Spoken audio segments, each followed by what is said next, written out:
In the early hours of Monday morning, the crew aboard this so-called Freedom Flotilla boat heading to Gaza with aid was stopped and boarded by Israeli authorities. Among those detained, the environmentalist Greta Thunberg. She pre-recorded this message in advance, aware that this humanitarian mission was always likely to get stopped in its tracks. If you see this video, we have been intercepted and kidnapped in international waters by the Israeli occupational forces or forces that support Israel. I urge all my friends, family and comrades to put pressure on the Swedish government to release me and the others as soon as possible. Israel released footage of the activists being taken to port and dubbed this a vanity expedition.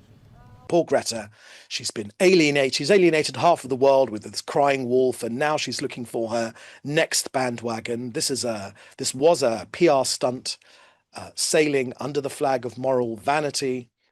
Here in the office, we call it the TikTok yacht, but we won't allow a dangerous precedent to dock at our shores. Letting this selfie yacht dock in Gaza would open the floodgates for Iran-backed terror, for extremists worldwide, and for every pseudo-activist chasing headlines. The 12 activists aboard will now be deported to their home countries.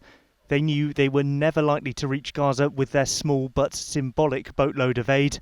Their main goal, the group said, was to raise awareness of Israel's restrictions on aid and the humanitarian crisis that has ensued in Gaza.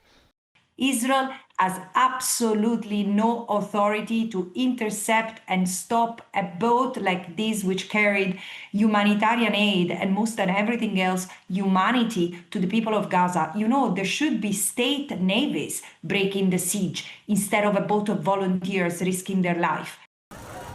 In Gaza today, and for so many days, food and aid has been in short supply. Israel recently opened aid stations. The UN said from the outset Israel's aid distribution methods didn't meet international standards. More than 100 Gazans have been shot, some fatally, since those aid stations opened. 6 were killed today alone.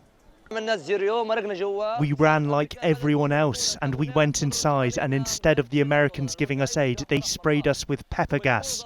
My face was red like fire, and they beat me and carried me and threw me outside. Greta Thunberg and her Freedom Flotilla boat may not have made it to Gaza, but they say part of their mission is accomplished at least, as more people discuss the plight of those in this region. Will Tullis, ITV News.